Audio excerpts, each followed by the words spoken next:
दक्षिणी राजस्थान के आदिवासी बाहुल्य अंचल में नवगठित भारतीय आदिवासी पार्टी की कुछ दिन पूर्व हुई लॉन्चिंग ने क्षेत्र के मतदाताओं को चौंका दिया है। राजनीतिक गलियारों में इस नई पार्टी की चर्चाएं चल पड़ी है। अगले चुनाव में यह पार्टी किस भूमिका में होगी, कितने सीटों पर चुनाव लड़ेगी, किन पार्टियों को प्रभावित करेगी, यह भी एक बड़ा चर्चा का विषय है।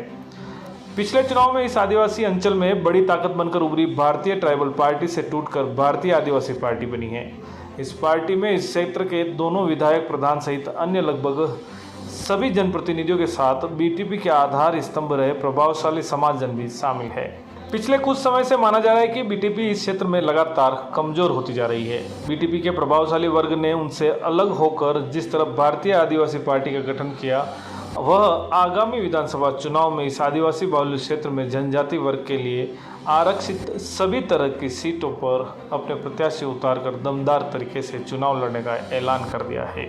उसने भाजपा व कांग्रेस दोनों ही प्रमुख दलों में चिंताएं फैला दी है। माना जा रहा है कि भारतीय आदिवासी पार्टी इस बार डूंगरपुर जिले में भाजपा व कांग्रेस को तगड़ा नुकसान पहुंचाएगी। आशंका जताई जा रही है कि 84 विधानसभा सीट पर वह अपने प्रत्याशी को जीत दिलाकर विधायक बना सकती है।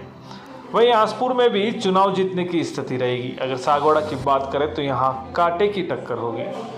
वहीं बांसवाड़ा की गढ़ी सीट पर भारतीय आदिवासी पार्टी प्रभावशाली भूमिका में रहेगी। कुशलगढ़ में हार जीत के समीकरण को प्रभावित करेगी। साथ ही प्रतापगढ़ व दरियावाद सीट पर अपना वर्चस्व कायम करने की स्थिति में यह पार्टी होगी। जिले के घाटोल सीट पर यह पार्टी दमदार टक्कर देगी। वहीं उदयपुर जिले की खेरवाड़ा सीट पर तेजी से उभरेगी। साथ ही सलूंबर उदयपुर ग्रामीण सीट पर भी अपनी प्रभावी उपस्थिति दर्ज कराएगी।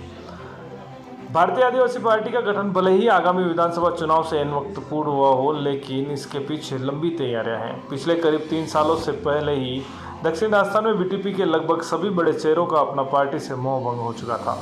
इसके पीछे मूल कारण वर्चस्व की लड़ाई मानी जा रही है। सचिन पायलट की बगावत के बाद मुख्यमंत्री अशोक गहलोत की सरकार संकट में आ गई थी तथा प्रदेश में राज्यसभा प्रत्याशियों के लिए चुनाव हुए तो छोटू भाई वसावा वो उनकी टीम के राजस्थान प्रदेश अध्यक्ष डॉक्टर वेलाराम घोगरा चाहते थे कि इस संबंध में वे निर्णय करें। किसे व किन शर्तों पर समर्थन देना है, इस बारे में सीएम गहलोत से भी बातचीत वे ही करेंगे। लेकिन इसके विपरीत बीटीपी के दोनों ही एमएलए राजकुमार रोत व रामप्रसाद ने अपने स्तर पर सीएम गहलोत से बात कर उन्हें सहयोग दिया। यहीं से उनकी बीटीपी से अलग होने की राह शुरू हो गई।